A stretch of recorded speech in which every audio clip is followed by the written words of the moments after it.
Today's webinar presentation is titled Vermont's Revised Acceptable Management Practices. Our presenter today is Dave Wilcox. Dave is the Watershed Forester for the Department of Forest, Parks, and Recreation. He has been with the department for 19 years, previously as a state lands forester, managing land out of the Barre District Office. In his new role as a Watershed Forester, he administers the AMP program for FBR, working with loggers, foresters, and landowners to protect water quality in Vermont. Please join me in welcoming Dave Wilcox. Dave, I'll go ahead and turn it over to you. All right, thanks, Kate. So this webinar scenario is a little bit different for me. It's my first one I've done, but bear with me. I'd like to save questions for the end, like Kate said. Although if I'm moving pretty quickly through some of this, we may stop somewhere along the way and pause for some questions. So send those questions in to Kate, and she'll, when we have a minute, you know, ask me over the headphone. So what we're going to cover today, before I get into the meat of the AMPs, I'll talk a bit about the role that forests provide for water quality, address how logging can affect water quality if not done correctly, and how the AMPs can protect water quality when they're correctly implemented. From there, I'll provide some background on the AMPs and share the results of the AMP monitoring program working with loggers and landowners. And obviously the biggest part will be going over the revised AMP rules, and attached to your webinar, I'm not sure what it's like on that end, but you'll have two links to two documents. One is the actual rule, the new rules, just like you would get off the website, and that's the best place to find the new rule. There isn't a manual yet. That's something we'll talk about today.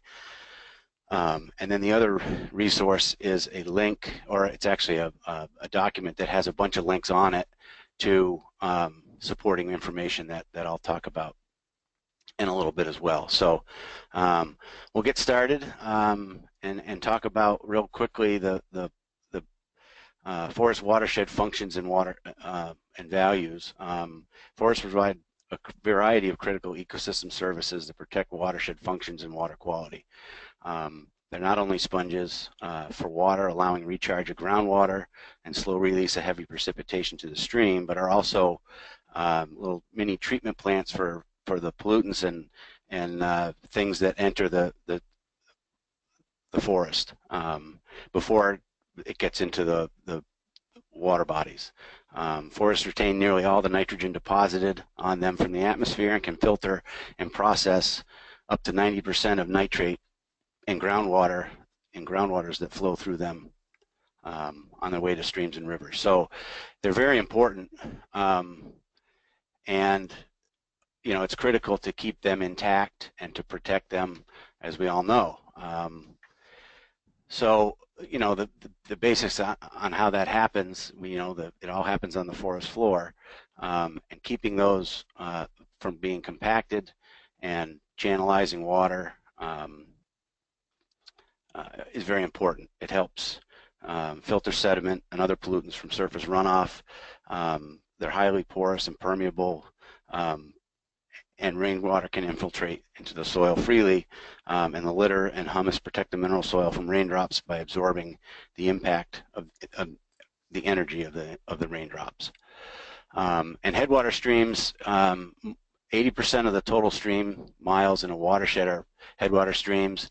We have the intermittent streams that we all see, and then we have the perennial streams that are in the areas that we work. And the impact of timber harvesting on water quality, we can, you know, history tells us that degradation of water resources remains a public concern. You see the two photos here. You can tell which was a long time ago and which one was not so long ago. Practices have changed. States have adopted AMPs to protect water quality, and forester and logger training is an important part of implementing those practices and protecting water quality. We're taking part in that today. And how logging can affect water quality, listed here: reducing soil permeability, increasing soil erosion by diverting water or changing the water flow on a hillside, and concentrating water flow. So instead of having a dispersed flow across the surface, we have channelization and focusing in that energy and that excess water all into one location that typically is not doesn't experience that, and it causes negative impacts. And the AMPs, in a nutshell, are preventive measures that help control soil erosion and protect water quality. Proper implementation of the AMPs help absorb and disperse runoff, retain soil nutrients, filter sediments, and prevent fluctuations in water temperature by leaving adequate shade around streams. So, it's all of the things, the impacts that we saw on the previous slide. The AMPs are designed to mitigate that by all of these things listed. And the goal, obviously, is to prevent discharge of sediment and logging slash, and control chemical pollutants and prevent their discharge to water bodies as well. So now I'd like to talk about the specific AMPs, the revised AMPs. And I'm going to stop calling them revised AMPs because they're the AMPs. The little orange book, as we know, is no longer valid. And the revised AMPs are what the link that you saw, and like I said, I call them the revised AMPs again. I didn't mean to, but they're the AMPs. And I will, in the course of this webinar, talk about some of the changes that have been, that the new AMPs or the revised AMPs have made or incorporated. But long story short is, when we're done, that the AMPs are the AMPs now, and obviously we need to talk about and bring people up to speed on the revisions. But I'm just going to try not to say revised AMPs as much. So I'm gonna talk about the AMPs while covering the main principles of water resource protection. And you can see them listed here. And planning the operation is, I think, the first and most important aspect of conducting a timber sale, and implementing the AMPs need to be thought about during that process. And included into that planning process. Starting from that point, a better result will be attained for sure. And that's something that in the new AMP manual, which will replace the orange book, we will have more on that planning aspect of the AMP implementation. So the actual AMPs will be broken down into the remaining 4 principles: controlling water flow, minimizing biological impacts to stream corridors, stabilizing disturbed soil, and managing chemical pollutants. So real briefly, what you'll see in the planning information that gets added to the manual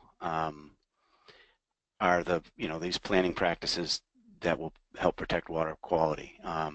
And first and foremost, identifying streams, wetlands, and other surface waters that are within the harvest area, and not only the harvest area, but on your access route or corridor to the harvest area.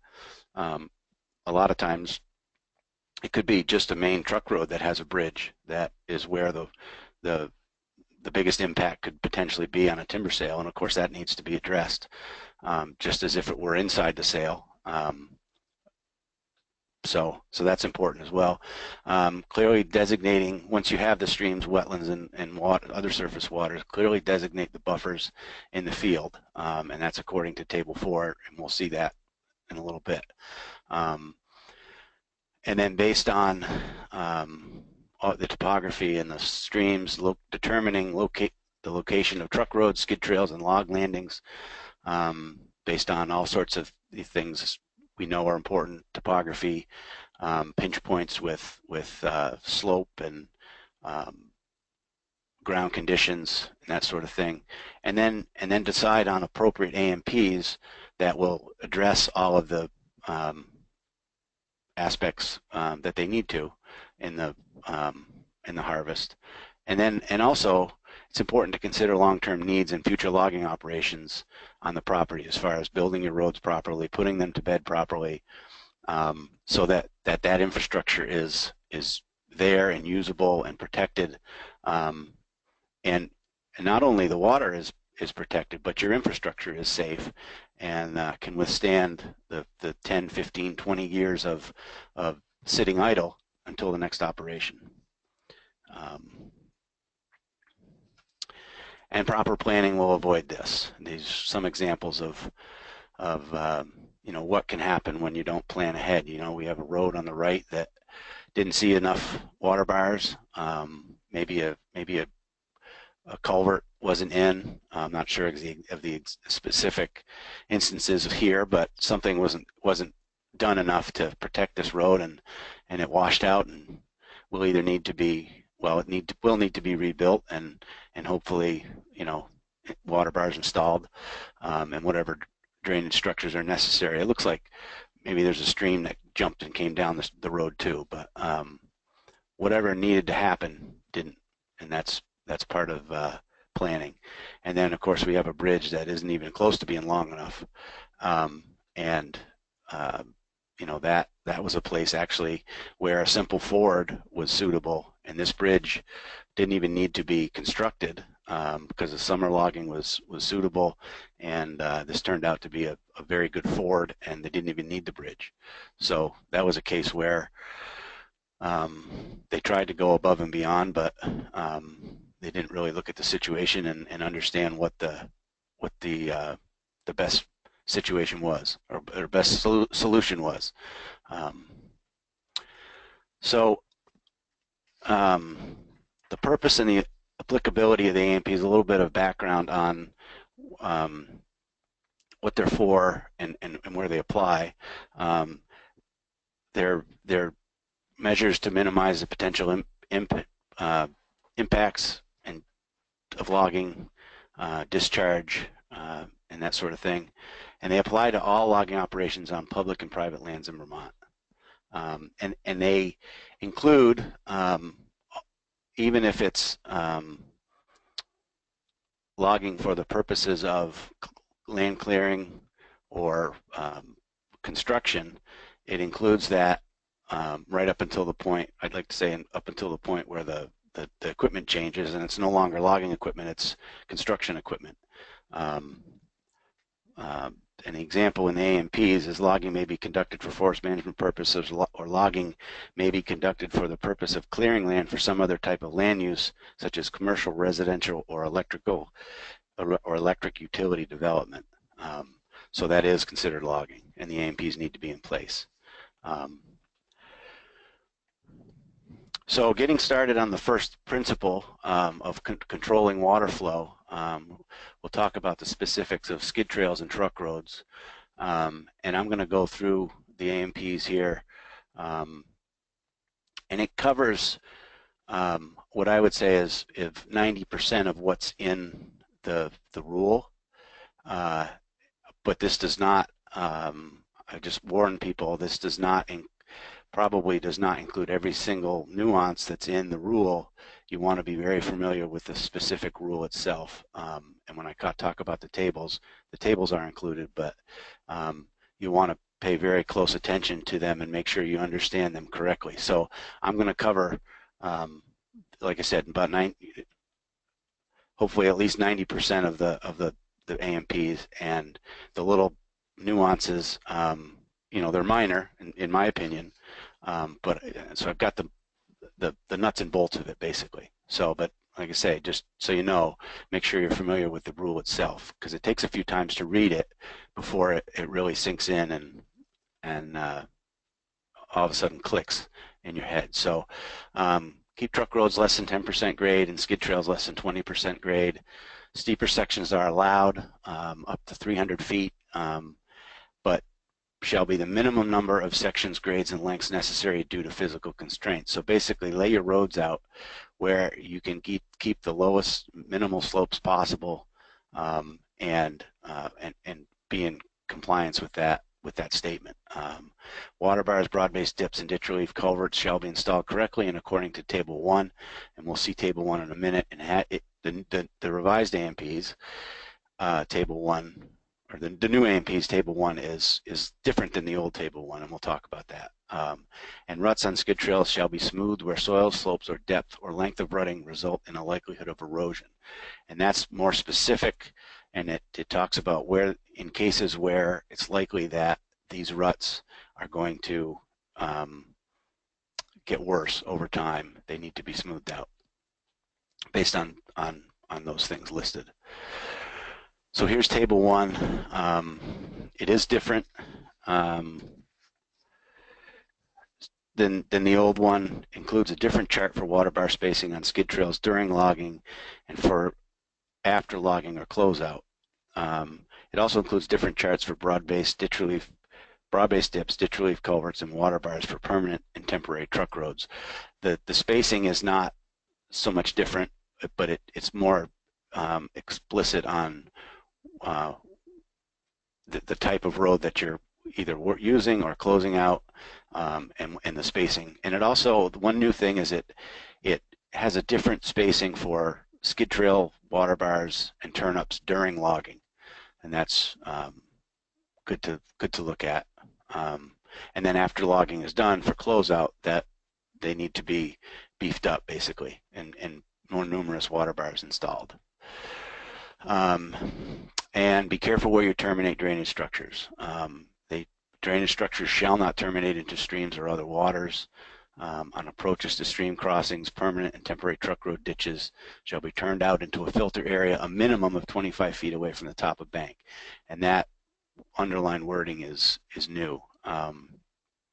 Same is true for approaches to stream crossings. Water bars, turnups, broad-based dips shall divert the surface water runoff as close to 25 feet away from the top of bank as existing soil, rock, ledge, and ground conditions allow. So the goal is to let that water, give that water 25 feet of absorption before it makes it into the stream channel.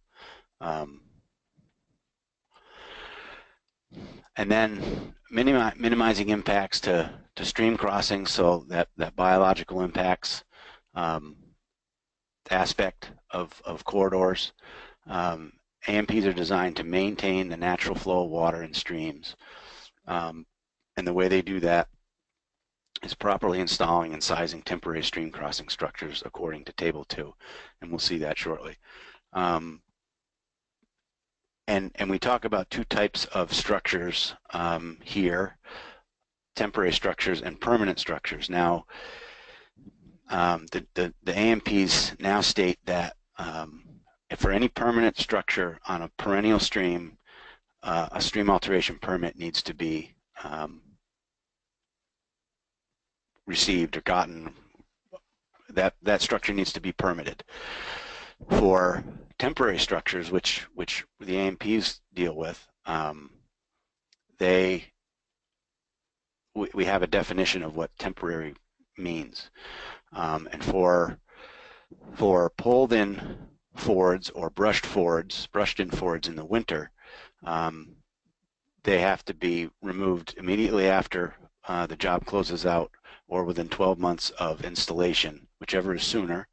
And then for bridges and culverts, for temporary bridges and culverts, they have to be removed as soon as closeout happens, or within 18 months of installation, again, whichever is sooner.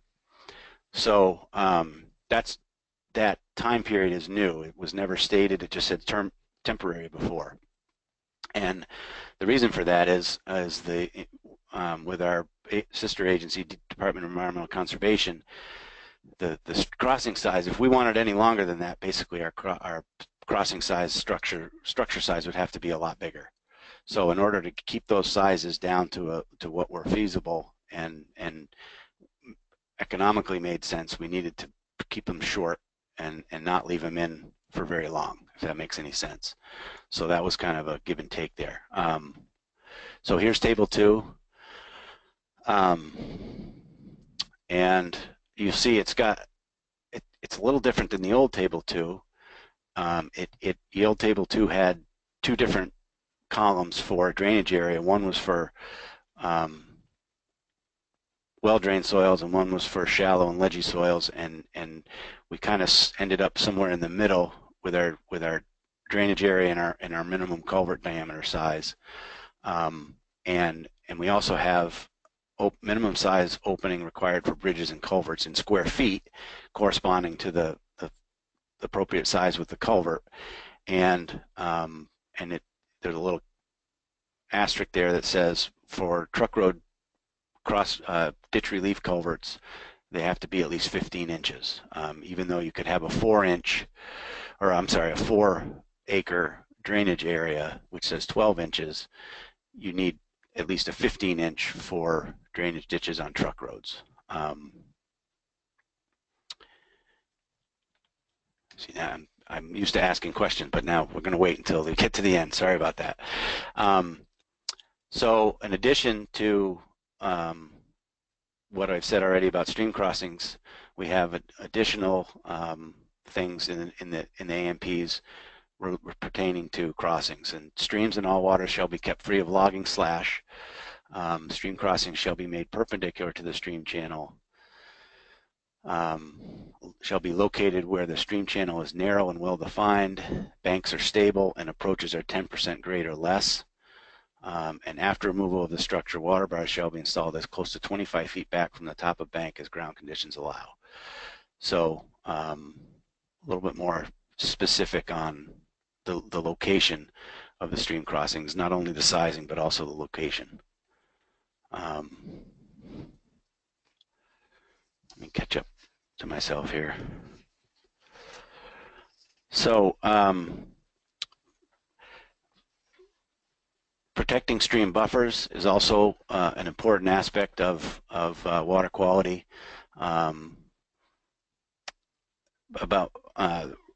Require special management considerations to protect water quality in these areas. The AMPs call for leaving forested buffers along streams where only light cutting should be conducted to maintain shade. No logging equipment is allowed within 25 feet of streams to minimize the potential for soil disturbance.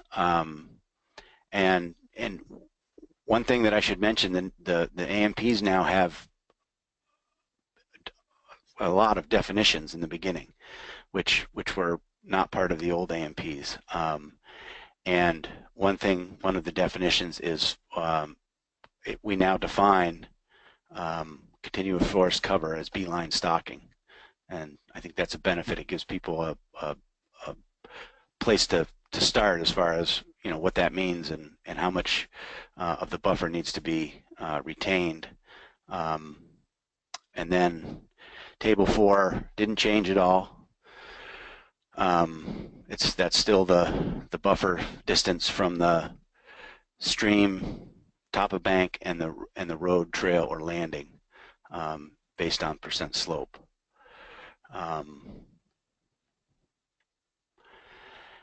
And the new AMPs take into account the fact that some existing infrastructure do not meet the AMPs. And the AMPs state that these roads, trails, and landings can only be used when they are stable with all recommended AMPs in place, and discharge is unlikely. In many cases, the AMP practices will include the use of additional sediment control practices like silt fence and check dams, and to make them meet this AMP, it's probably going to take a little bit extra in some cases, and you're going to want to make sure that your AMPs are bulletproof to use those skid trails, truck roads, and landings that are within the forest buffer.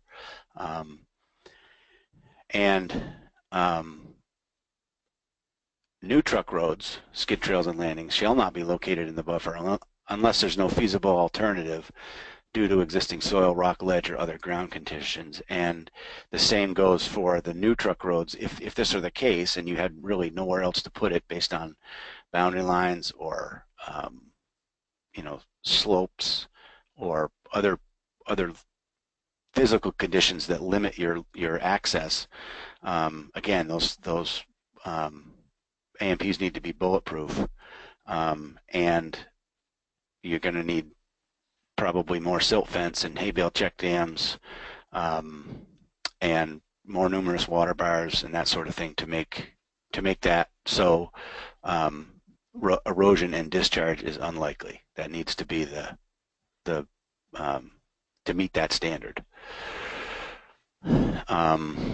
And then, soil stabilization,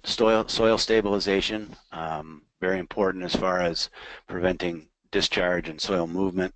And another change in the new AMPs, which is underlined here, instead of 25 feet from the edge of the stream, seed and mulch exposed soil within 50 feet of the stream.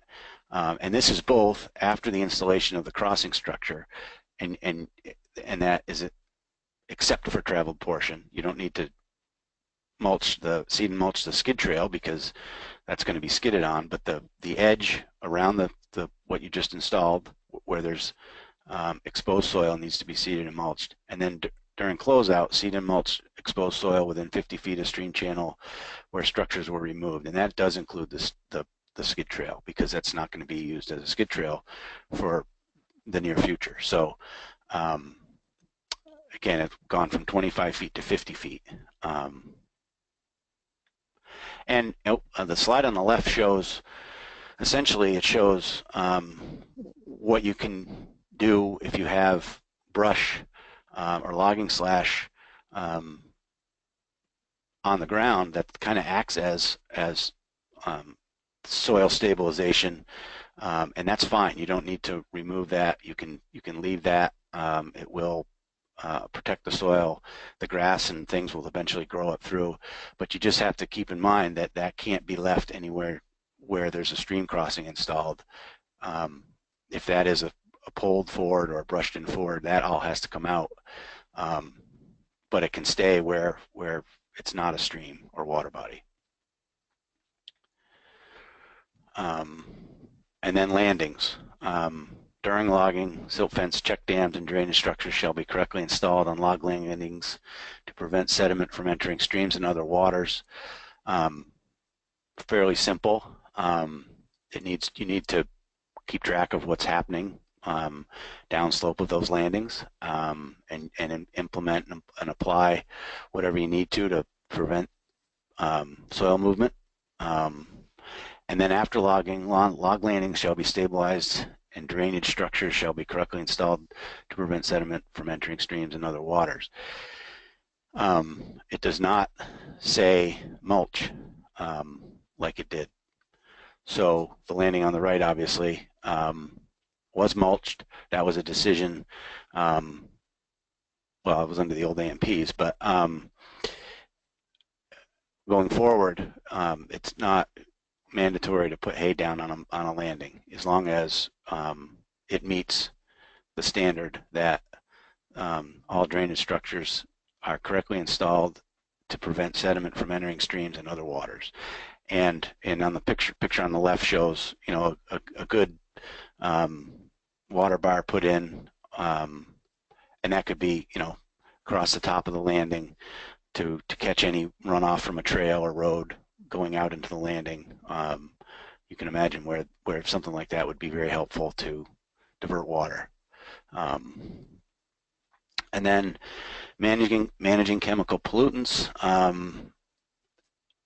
A new recommendation or rule is that petroleum products and other hazardous materials shall be stored only outside of forest buffers and shall be removed immediately after completion of logging. And obviously, we want to make sure that our equipment is not leaking fluid, things are well maintained, and it's not an active discharge wherever it goes, and that we practice good,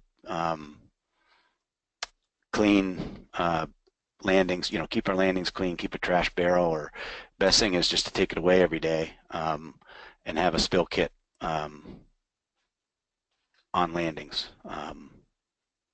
On every landing, really, because we all know how hydraulic leaks happen, and we need to be able to deal with them without, or in a good manner, and remove that stuff as quickly as possible. So we're doing pretty good on time. I'm gonna just see if Kate, do you have any questions yet that came through? Yeah, Dave, there's a question here from Patrick. Let me go ahead and open it up. Okay. Oh. Oops.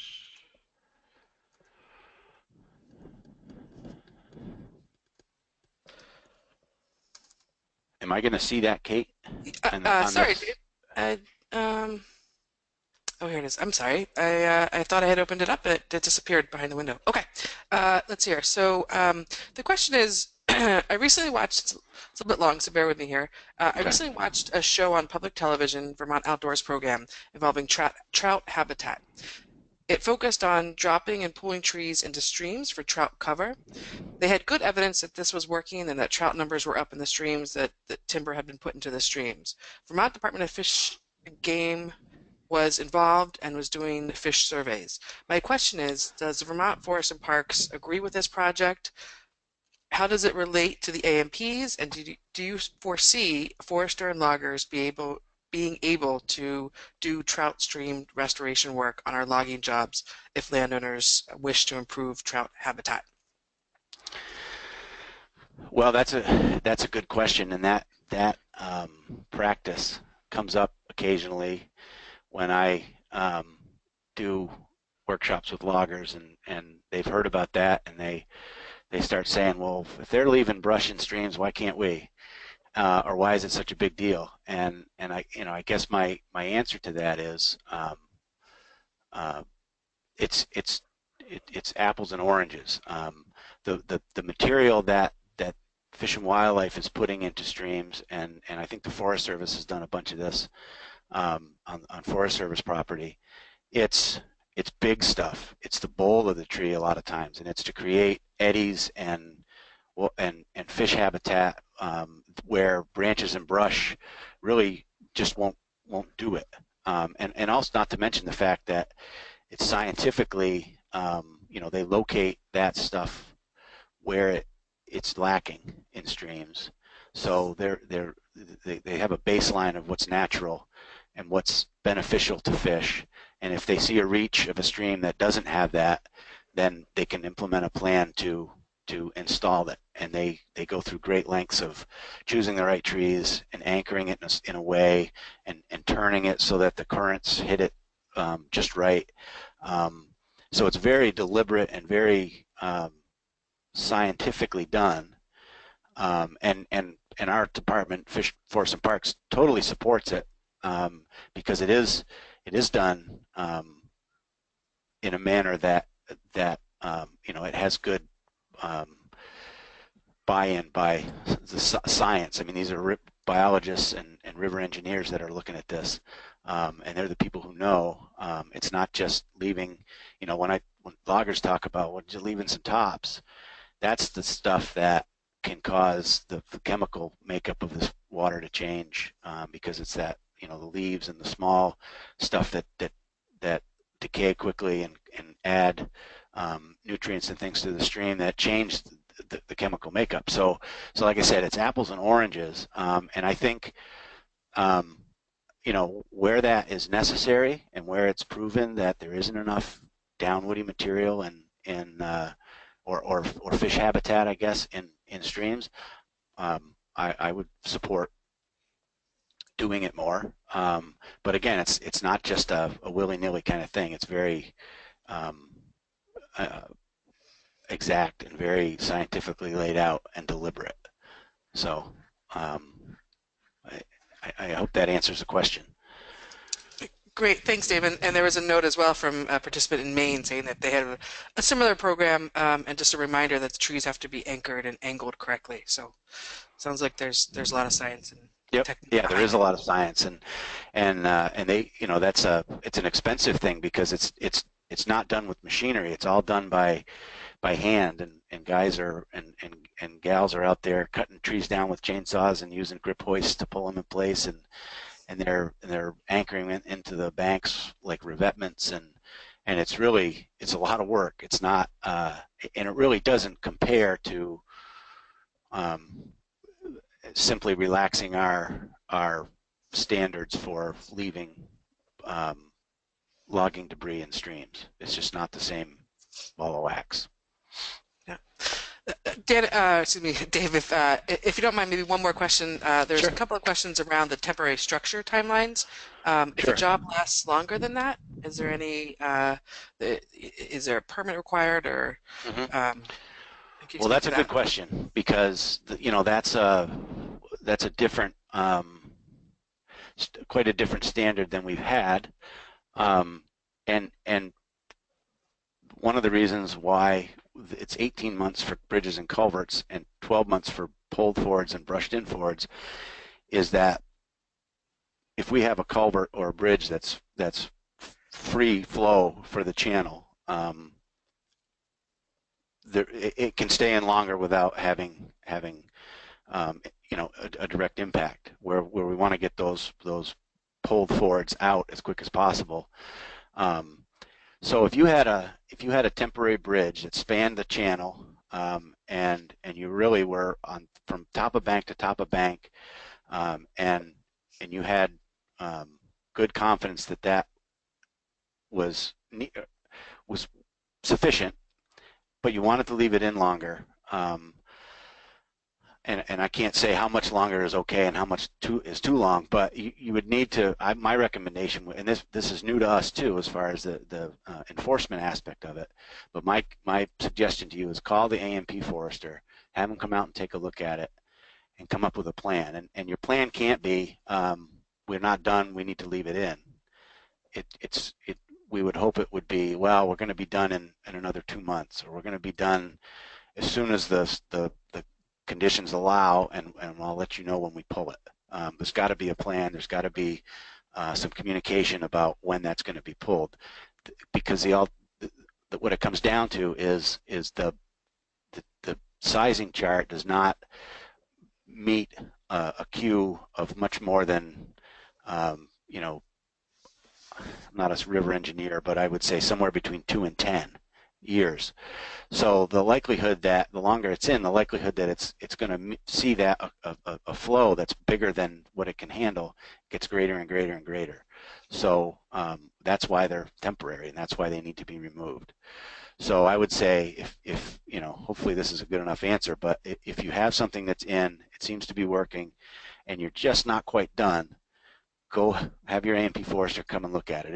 If worst case scenario is it's winter logging only in this location, and you have a pulled forward or something that's already been in for a year, and you're not going to use it until the next winter, yeah, maybe you should pull it out and put it back in next fall. That's not that big a deal in most cases. But if it's a bridge or a set culvert that may be a little bit different situation. But I'd say for now, we're going to try to deal with it on a case-by-case basis with our A&P foresters, and hopefully I don't get in trouble for volunteering their time to go out and look at those sorts of things. But that would be my answer. Great, thanks, Dave. We do have a few more questions, but I also recognize that. Yeah, I think I can get through the rest of the slides in not too long, and then we'll have time for the rest of the questions at the end. That sound Sounds good? great. Yeah, Okay. sounds like a plan. Okay, so now I'm going to talk about the A&P monitoring and enforcement program, and what constitutes an A&P water quality violation, and then a little bit more information. So if the A&Ps are not correctly implemented and a discharge occurs, there's a violation of the A&Ps, and therefore a water quality violation. And it's usually the discharge that is the violation that when we go to enforcement, that's what's cited, the discharge rule. If no discharge occurs, a logger or landowner cannot be fined or prosecuted for not implementing the AMPs. And so what that means is the discharge is the point at which the penalty or the violation starts. So basically what we're saying is, and if you don't have the AMPs in and you have a discharge, then it's it's pretty obvious that you're not watching out for proper protecting water quality properly, and you're guilty of not following the AMPs. If you do put the AMPs in correctly and follow all the rules, do your best at implementing them, that's your best chance of preventing a discharge and therefore a violation. And if there were a violation, it's probably going to be because of a storm event or something like that out of your control. At least it shows a commitment to protecting the water resource. So basically, implement the AMPs properly, and that's your best way to protect from a discharge and to be in accordance with the AMP rule. And as far as responsibility goes, the landowner and logger are both responsible, and sometimes, well, a lot of times the landowner will, in the contract, put the AMP responsibility onto the logger through the contract, and I think that's a good situation, because then the landowner, who's typically not the person who knows about the AMPs and has the means to implement them, they shouldn't be, or it's harder for them to do that, especially when the logger's the one out doing the work. So, but both can be in trouble, so to speak, for not implementing AMPs. It's both of their responsibility, and of course, after the logging is done, it's the landowner's responsibility for maintaining AMPs after logging. So if they have a log job that's just closed out, and the landowner goes out with his tractor and starts rutting up the roads and knocking down the water bars, and the water gets in, and we have a discharge from that, it's not the logger's responsibility. He put the water bars in. It's the landowner for knocking them down and not being careful. And there's other reasons that we have the AMPs, and we try to be very professional and be good stewards, because there's a public image out there that loggers and foresters have, and land managers, and careless logging practice creates reluctant landowners, and it gives us all kind of a black eye when we see things like this. It's much better to see something like this that shows that we're following good practices, we're taking care of the resource, and we're not just making a mess. And so the way the monitoring and enforcement program works, we have an MOU with the Department of Environmental Conservation, and the AMP forester's role in that is technical assistance. So we go out and look at complaints, we make recommendations based on the AMPs. That's our, we're foresters, we're trained in this sort of thing. And when it comes to getting the job, getting compliance, that's what we're after, is compliance. If we don't get compliance, then we have the Compliance and Enforcement Division, which can come in and proceed with a penalty and get the work. Ultimately, all of the work gets done one way or another. Even when the loggers don't do it, the landowner is responsible to do it.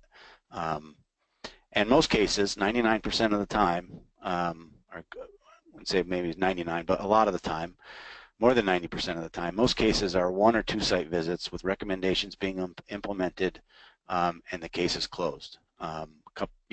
Sometimes it takes more than 1 visit, but a very small percentage of cases are referred to enforcement. 1 to per year on average. And this is a flow chart of how when the complaint comes in, the A&P forester does a site visit, and then there's a discharge or not a discharge, and then if there is a discharge, or if there's a likelihood for a discharge, it doesn't have to be an actual discharge, and obviously there's different degrees of discharge.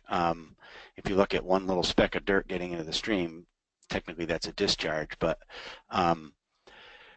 we make recommendations. A&Ps are prescribed, and we make a follow-up site visit. Compliance, the case is closed. Once in a while, it may be more than one site visit back, but we try to work with loggers. We try to build a relationship. We try to educate. Education is a huge part of it.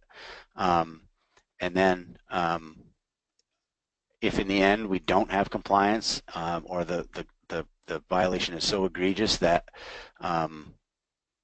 we think it meets the threshold for talking to enforcement, then the environmental enforcement officer is brought in, and it goes from there.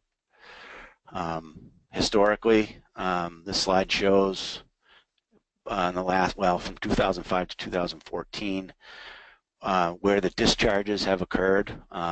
You can see mostly crossings, as you can imagine. That's the biggest connection with logging and water is the crossings, and then landings and skid trails. I'm sorry, not landings, stream buffer. I make that mistake a lot, those two colors. But the stream buffer, again, it's the closest connection with the stream and the logging, and then skid trails kind of wind their way through all of that. So that's what we focus on with our education, and as you'll see, we have an initiative to try to deal just with that, stream crossings and skid trails. Historically, our number of reported cases and investigated cases has declined since 2005, and so has our number of cases with a discharge, which is good. That's what we want to see. Some of these spikes and drops are weather related, but as a whole, the trend is down. And then we have what we call a technical assistance call, which is not a complaint. It's when a logger or forester calls us up, calls the A&P forester and says, I have a crossing on such and such a property, and we're not sure exactly the best method of crossing the stream, or it's a skid trail that has an issue in it related to some type of water resource or something, and they want assistance. They want to basically get our advice before they start and do the best job they can based on our experience, and so that's a technical assistance. We keep track of those, and those have gone up significantly in the last 10 years, or 2005 to 2014. So that tells us that people are aware of the program. They know that there's A&P foresters out there that are helpful, and their ideas matter, and it's making a difference, I think. And that initiative where we're trying to make a difference on stream crossings as far as discharges and skid trails is the Portable Skidder Bridge Initiative, which is basically we have a rental program where you can call up, the listed down below here are the two NRCS foresters, Emily Potter and Hannah Dallas, one in the north and one in the south. And the way the program works is you can call up the NRCS forester, and they'll put you in touch with, there's a couple other players involved, but the NRC, Natural Resource Conservation Districts, actually manage the bridges and own the bridges, and the paperwork for the loan or the rental is done through the NRCD. And their sites that house the bridge is typically a lock yard or a concentration yard, or some sawmills have them. And so the NRCD sets that up. They take the $100 a month fee and you fill out paperwork. And then the NRCS Forester, one part of the program is not only to give folks bridges, but also to make sure that they're used properly and to give guidance and education to those loggers who are using those bridges, so that one, they're installed properly, and then two, they're used. They know how to use a bridge pretty easy. You drive across it, but there's little nuances of bumper logs and brushing and corduroying up to the bridge to keep the stream banks stable. So there's a lot of little things that we've learned along the way, how to move them around, how to put them in, that sort of thing, that we can share that with the loggers. And we have a really good little pamphlet on best management practices for skidder bridges that was created by the Forestry Watershed Program, and available to folks who take those bridges. So it includes a site visit. The NRCS Forester goes out and looks at the bridges, and then obviously we need to get the bridges back, and we're figuring out a way to try to make this program easier, make the communication better, and replace those bridges too, because as we know, those bridges get beat up. They don't last forever, and we've got to replace them periodically, and that's a challenge to find the funding for that, and to sometimes they're done in LEAP workshops or with other workshops, but so we're working actively to keep that program alive and supply bridges to people.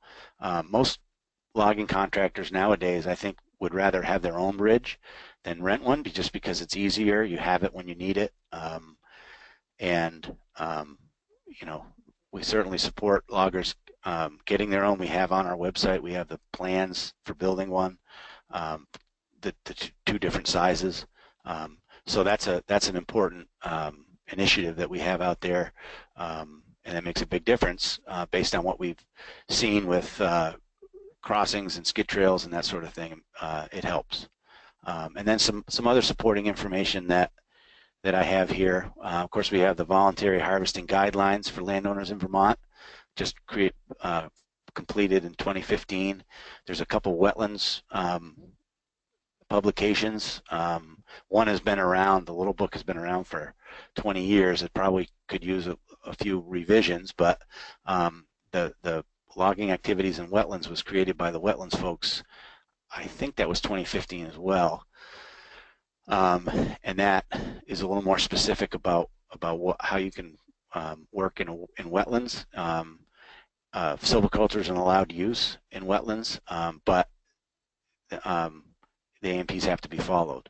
So that document covers a little bit more on what that means. And then we have the timber harvesting summary of laws and regulations, which is very helpful to navigate through the different things that you're required to do in Vermont in terms of harvesting. And then there's that little best practices for portable skidder bridges that I talked about earlier. And then real quickly, arriving in 2017, the next AMP manual, which will replace the orange book, and the new, it's under development. Of course, we've got the new rule now in October. That was finalized, and the new AMP manual will have enhanced supportive information and technical guidance. It'll have better diagrams and pictures, and be more it'll have just a more up-to-date information in it than the old orange book. More on planning for water quality protection, like I talked about earlier, and it will have more on logging in Vermont wetlands and managing hazardous materials that the old book didn't have. And of course, it'll have the definitions, which are already in the rules. But so look for that. We're working on that as quickly as we can. It's a big process, just because the design and printing of that is, we don't want to make 1,000 copies and have it be wrong. So, as someone told me, no one will remember if it was late, but everybody will remember if it's wrong. So we're working on that as quickly as we can, and that will be another huge resource for loggers and foresters. So with that, I'll open it up for questions if we have time. We got Thank you a so little much, bit of Dave. time. Yeah, there's a few more minutes left, and there's quite a few questions. So Okay. unfortunately, folks, I'm going to have to prioritize some of these. There were quite a few questions that came in around non-conformance, and I'll just sort of try to lump them maybe into one large question. Okay. Uh, After a visit with a state forester who identifies non-conformance of an AMP, is there a grace period for remediation before enforcement is notified, or the landowner is held responsible? And then sort of a follow-up question for that, if you could talk a little bit about how discharge is assessed, Yep. that'd be great. Okay. So in terms of a grace period, we when a complaint comes in, the AMP forester, as quickly as they can, responds, gets more information. We get out to the site, hopefully with the logger and forester, if there's a forester involved. Sometimes the landowner's there, oftentimes not. It's the logger that we're working with. We have to have permission from the landowner, but and then the logger is, recommendations are made, and we usually follow that up with that in writing so that they know exactly what they need to do. And the most important thing is a timeline. And so I can see your question about a grace period. So we, based on how big the discharge is, how immediate the concerns are, what the weather is like, what the site is like, we try to base that timeline on being practical and being firm that we need to fix the problem. That's the number one thing. We need to fix the problem. So if we have good cooperation and the logger can say, yes, I can do this in 2 days or a week, that's usually what we're looking for. If they're hemming and hawing and my machine is too far away and I can't get it here, and they're coming up with all sorts of excuses, that doesn't help their case, so to speak. And then when it comes to assessing, so to finish that thought, the grace period essentially is how quickly can you fix it, and then depending on, we have other factors that we look at too. We do keep an AMP database, which tells us how many times we've been out to see logger X on logging jobs, and what severity, what their history is, so to speak, with the AMP program, and that plays into it as well. And we, so that keeps track of loggers and foresters and landowners and in that process. And so, if we go out and it's the first time, we set up a schedule, things get taken care of. Oftentimes that's it. It's not that big a deal, so to speak.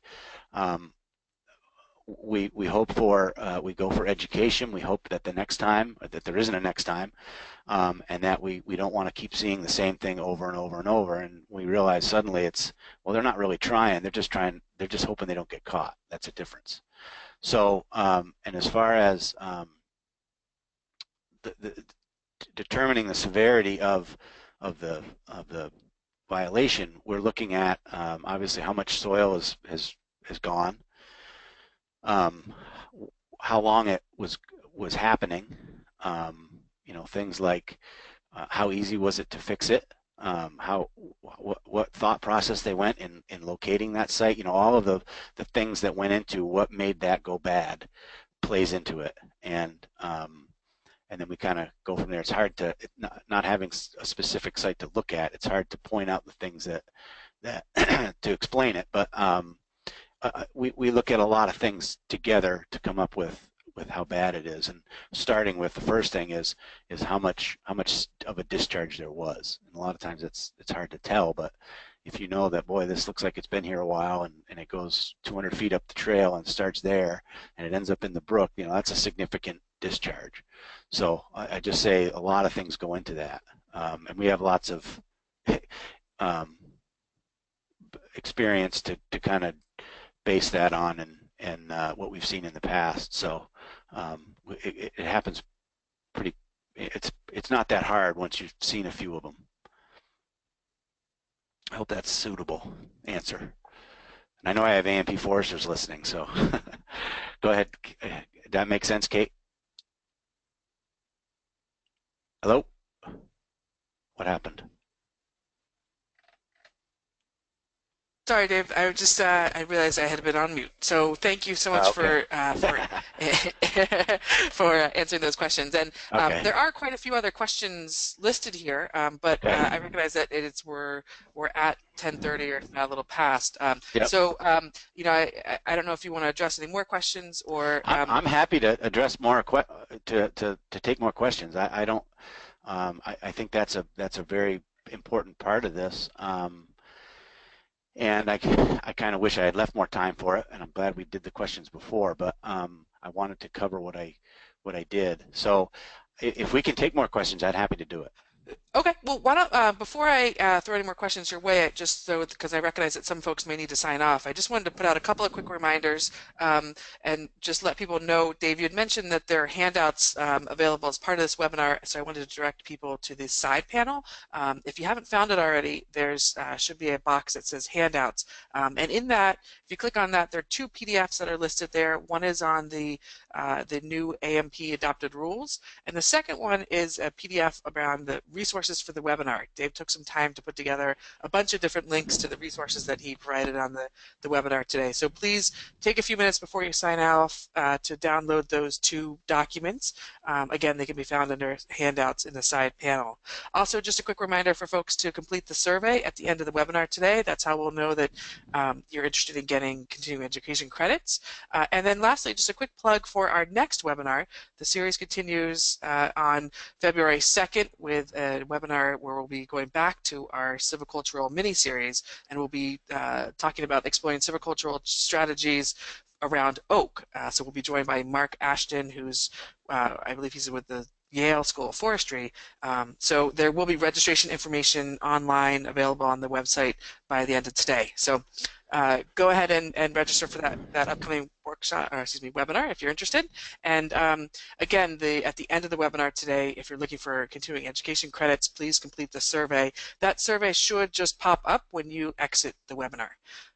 Okay, so Dave, just going back to some of the questions here, there's a couple of questions around the difference between perennial and intermittent streams. Can you talk a little bit about how you define those? Okay. The definitions are helpful in that. So basically, the biggest difference is perennial streams have a continuous flow, and that doesn't mean that in years like last summer, some perennial streams aren't going to dry up, but most of the time they keep their flow all summer long. And intermittent streams, it does have a well-defined channel, evidence of sediment transport, but regularly experience periodic interruption of surface flow throughout its length. And for perennial streams, you can have a perennial stream that can go underground and then come back up in periods of dry weather. So it doesn't have to be constant flow, but like I said, it's going to be most of the time. And another kind of a benchmark is this half square mile watershed size. I wouldn't say that's the only thing we look at. It's not the only thing we look at, but that's a place to start. If you have a quarter, 0.25 square mile stream, it's likely that it's not a perennial stream. If you have a one that's a lot larger than a half square mile, more than likely you do.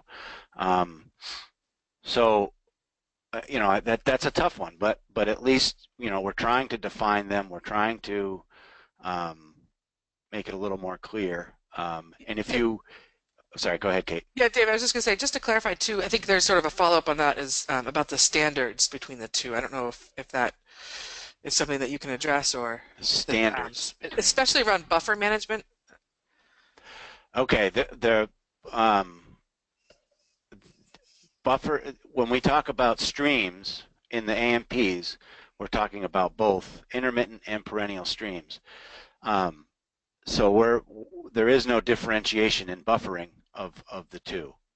But when it gets down to be less than an intermittent stream, that's when uh, I guess when you're looking at, well, do I need to buffer it or not? So that's where it gets tricky. And honestly, out in the field, um, we have to use the intermittent stream defined channel. May not have water in it, but it's got a gravelly bottom, sediment transport. It's got a defined channel, and then eventually, if you go up the drainage, that's going to stop, and that's where that intermittent stream, in my opinion, would stop. And we all know there's cases where it's hard to put a finger on where that is, but it does not include drainage ditches. And yeah, that's a tough one. There's some judgment in there for sure. But as far as the buffering of between perennial and intermittent, it includes both. Okay. Does that make sense? Yeah, great. Thank you. How about approaches to stream crossings shall be kept below 10% for what distance? Also, what if there's a less than 10% slope? What distance? I'm not sure what I'm not sure exactly what that question is. It must be referring to a slide. Banks are stable and approaches are 10% grade or less. I would say there isn't really a distance mentioned in the AMP,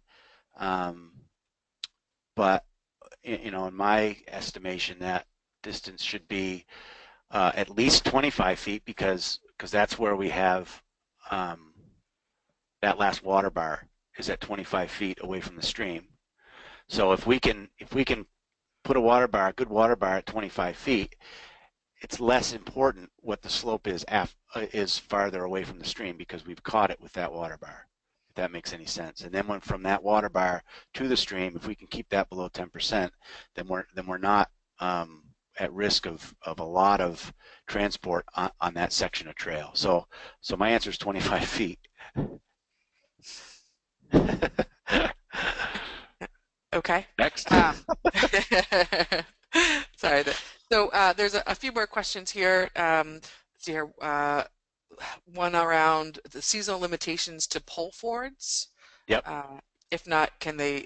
Is there some seasonal limitation? And if not, can they be left up for a year? Well, there is for strictly pulled forwards, there is not a seasonal limitation. There's a condition limitation where the streams should be hard bottom and stable banks. It shouldn't be just a mushy, flat section of stream channel. So you need to have a good defined stream channel with good hard banks and a hard bottom. You put those poles in, and you can travel that without distorting the banks and causing rutting and that sort of thing. My recommendation, and what a lot of people are doing now, are installing what are termed as vented forwards, or vented pulled forwards, where one of those poles is replaced by a steel pipe or a culvert, and that allows the water to flow through there more freely and not have to fight its way around the logs. And in higher flow situations, you don't have the water coming up as high. And so a vented forward, and the other thing is you don't have to size that vent to the table 2, in my opinion, because it's not a buried culvert. It's not a culvert installation. It's temporary, but it's really a pulled forward. It's better than a pulled forward, but not as good as a full culvert size, I guess is what I would say there. And then in brushed in forwards in the wintertime, which are seasonally conditioned only to winter, you can vent those as well, and that works better because a lot of times that will give the water a place to flow, and the water doesn't spread out as much. And when water spreads out in the winter and it keeps flowing, it makes it harder to freeze in. So if you have a vented forward, you can kind of keep the water in the middle, it flows through that pipe, and you can freeze in up to that pipe and on both sides of it quicker and easier. So did I cover the questions with that answer? I think I did. Yeah, I think so. Another question around, is there any written rule that states that people must come back and remove fabric silt fences? Just a comment here about how this person sees it in construction projects, and just wondering around if there are any rules around that. That's an excellent question because to my knowledge there isn't any requirement to go back and remove silt fence. And then the other question is, how long do you have to maintain it for? I think that my answer would be maintain it until the site is stabilized. Hopefully that area is also maybe seeded and mulched because it's at risk of being unstable. And then if you go back and the seed and mulch is there, then you can take that silt fence down without worry of another discharge. But a lot of times the silt fence doesn't get taken down, and it doesn't look great. A lot of times it gets knocked down after a few number of years. But the goal is to stabilize that site, and silt fence can catch the sediment until hopefully what's causing that sediment to move is stabilized, and then there's no more movement of sediment, and you can take the silt fence out and it won't continue. So short answer, there's no requirement of time that needs to be taken out, and my little addition to that question would be, how long do you have to maintain it? And I would say until that site is stabilized, which shouldn't be more than a season or two at the most if it's seeded and mulched. So. Okay, great. Another question here around, we talked about intermittent and dry mountain streams versus perennial streams. Can you talk a little bit about the practice of using crushed stone fords? Yeah, I've seen crushed stone fords on more recreational trails. We're starting to see them as a practice in NRCS, where in the right situation, where those streams are, again, solid, and you can't have this stuff disappearing into the muck, where those crushed stone fords will support the weight better without letting the tires sink or knock the bank down or cause a change in the shape of the stream channel. But I think a lot of it is based on it's a good place for a ford anyways, and the stone is really just replacing the natural material, which may not be a large enough size to be as rugged or be as armored. It just adds to that armoring and adds to the fact that it's going to support the weight better. In terms of logging, I think that you'd really have to limit the logging there to frozen ground where you can freeze that in and not disturb it. I think if you were there logging in the summer, you would dig that stuff up, unless you were to maybe cover it with a Skidder bridge panel or something like that. So I most of my experience with that is on recreation trails or again in that NRCS practice. But if it's a good place for a ford, that stuff will work. It will improve it, and it's a little expensive to do because you got to get that material out there, but it does work.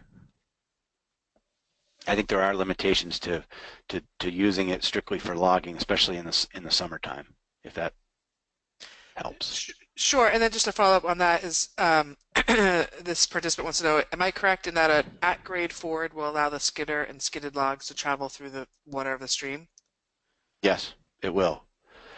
And again, that's a situation where you have to have ledge, or you have to have really bony, hard, packed, compacted stream banks for that to not have a discharge. And a lot of times that's winter helps too.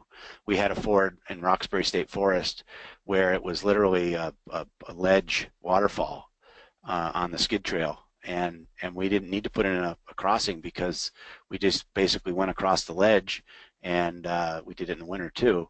But there was no loose soil. There was no soil. It was just ledge. So that was an at-grade ford that worked really well. You could actually see from years ago where they had taken bulldozers across that ford, and you could actually see the cleat marks that were past trip after trip. They'd made marks in that rock, and it was rugged enough for that. You know, who knows how long ago, 40, 50, 60 years ago.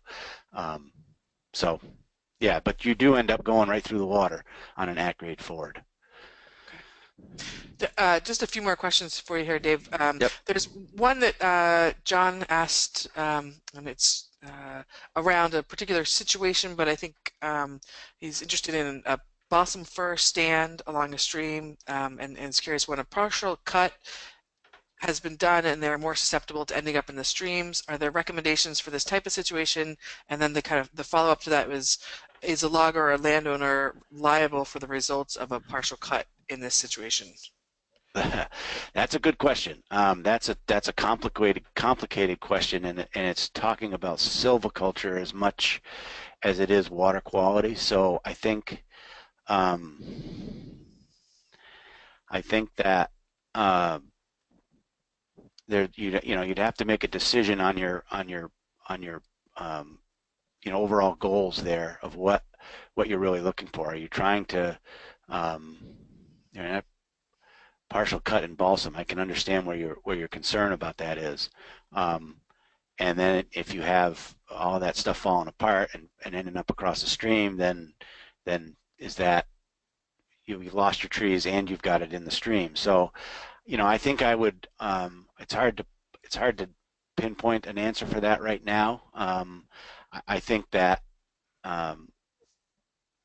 in my opinion, I would rather see that buffer left intact and let nature kind of take its course. Again, if we're logging on and there's a stream and there's a buffer and there's natural debris that lands across the stream, we don't have to remove that. That's natural. That's part of the regular biological processes and the ecosystem that's happening out there. If we start cutting some and then the rest falls in, well, is it our fault or is it nature still? My sense is that we would just leave the buffer intact and let kind of nature take its course. Obviously, there's other instances, other concerns in a stand where you may have some disease, you might have some other wildlife habitat or other things, but not knowing that, my off-the-cuff answer would be, well, in my opinion, I'd leave that buffer just to do what it's going to do, and maybe not cut anything in there and let it give it a better chance of standing up. But again, I don't know the degree of tree health and that sort of thing in that situation. So, okay, it's a good question. Great, thanks, David. If you don't mind, there's looks like there's 3 more questions, and I think there's they seem simple to me, but I could be wrong. Yeah. The federal lands, are they required to follow state AMPs? Absolutely, yes. Okay, and if there's an AMP in place and a discharge occurs, is that a violation? Well, there's when an AMP is in place, there's a presumptive compliance of the AMP rules. So there would have to be an additional water quality sampling done to prove a discharge, which is not out. It could happen. It hasn't happened to this point, and so I wouldn't say it's definitely not. All you have to do is put in the AMPs, and it doesn't matter what happens in the stream. That's not the case. We need to implement the AMPs properly. We need to do our best to protect water quality, and hopefully, if there is a discharge beyond that, it's going to be outside of the control of the landowner, a storm event or something like that. And there's going to be any reasonable person would say, this sort of thing happens. This is not caused by negligence, and there's not going to be an inquiry, so to speak. But I can't. Every case is different. I can't guarantee that. But I would say your best bet is to implement the AMPs, keep in mind that, whenever we're working around streams, there, that we can't ignore the EPA laws and the water quality laws. We have to prevent discharges. So beyond that, it is still a discharge. We need to keep that in mind. But your best bet and your safest bet and your most protection is by implementing the AMPs. Okay, I great. hope I answered that. That's not a simple question. I appreciate you fielding all these questions. I know that there's no problem. No, I'm happy to do it. one last one just around snow Sure. bridges in deep snow Yeah. conditions. Are they allowed?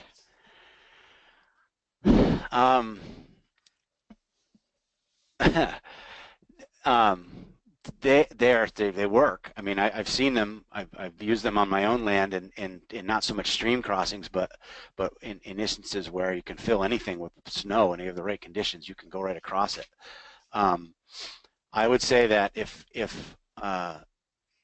you have that much snow and you can prevent, and you can be sure that you're not disturbing anything, and I would say they're allowed. I would be very cautious that you only use them when you have the right conditions. That's a thing where, it could be here today and gone tomorrow, and you got to realize that when it's gone, you got to stop because you don't have anything else under there. I guess a better situation would be to put those poles or that brush or something in underneath the snow so that if the conditions disappeared, you could still use that crossing and still be sure that you can get the wood out without having to all of a sudden now put the crossing in, put a different type of crossing in. So, but if you're only going for a little bit and you have confidence that snow is going to stay, it's a risk that you're going to take because you're basically, there's very unlikely that you're going to have a discharge when you have that much snow and you're not even touching the ground. At least in the picture I have it in my mind. But I would say your best bet is to put the poles in first and then cover it with snow. That way you're covered both, over covered. So. Yep. That makes sense. Yep. Well, great. Okay. Well, Good. that's we got through them all. So thank you so much, Dave. Excellent. Yeah, appreciate you taking and fielding all those questions. And Yep. it seems like there is a lot of interest out there, and we appreciate your efforts in trying to get Absolutely. the information out. And when we have the AMP manual completed, we will be having I'm going to say, don't hold me to this, but a meeting in the south and a meeting in the north where we'll invite folks and it'll be an in-person kind of thing, and we'll hand out the books and we'll kind of roll out the manual at that point. So stay tuned, but take the information you have and let me know if there's any questions. You can also contact any of the AMP foresters in the districts, and best of luck to you. Great. Thank you so much, Dave. We appreciate your time today. And again, just a reminder for folks, please go ahead and complete that survey at the end of the webinar today, and hope you'll consider joining us on Thursday, February 2nd for the next webinar focused on oak. So thank you again, everybody. Have a great day out there and take care. Thank you.